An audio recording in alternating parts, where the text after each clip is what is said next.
আসসালামু আলাইকুম গায়েস। আমরা জিজান শহরে পেট্রোল পাম্পে কাজ করি। আপনারা যদি আসতে চান আসতে পারেন। আমরা আছি জিজান জোরাইবা। চলে অবশ্যই আসুন জলদি জলদি। 2200 টাকা বেতন, 400 টাকা খাওয়া দাওয়া, 400 400 টাকা, টাকা কপিল ফায়দা, 300, 300 টাকা আকামা, 135 টাকা নেট বিল। নেট বিল। এই আর কি। হারামি আছে 50-60 টাকা যেতে পারে, এটি আইতেও প্রতি পারে। মাসে, প্রতি আসতে মাসে। পারেন, চিন্তা আর ভাবনা করে আসবেন। এখানে আমরা থাকি, এই যে আমাদের রুমটা, এই চলে আসুন, এই খানা যে ফ্রি। আমাদের আমরা এখন করলা আমরা এখন রুমে আছি 7 জন মালিক সহ। যে রুমটা থায় ইলা কমসে কম 1-1.5 কোটি টাকার মালিক, ইলার বাপের যে প্রপার্টিটা আছে।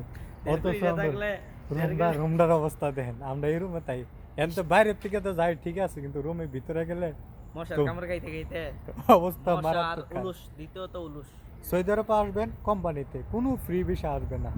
কারো কথা শুনে, কোনো দালালের কথা শুনে ফ্রি ভিসা আসবে না। ফ্রি ভিসা আসলেন, মারা খাইলেন। মারা গেলেন, জীবনটা তেজপাতা হয়ে যাবে গা। এও যে আপনি 2200 টাকা স্যালারি, 400 টাকা কফিল ফায়দা, 400 টাকা খানা, নেট বিল, এরপর আকামা, একটা দিনও বন্ধ নাই।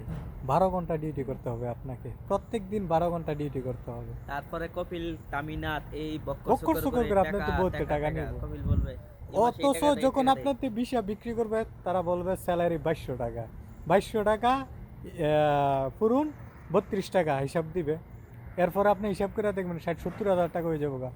চিন্তা করলেন, আরে এক বছরে ভিসাটা হইতে যাবো গা, দ্বিতীয় বছরে আমরা এই ঈদের অর্ডার দিমু, তৃতীয় বছর বালুর বালু, বিল্ডিং সিমেন্ট। উঠতে যাবো গা।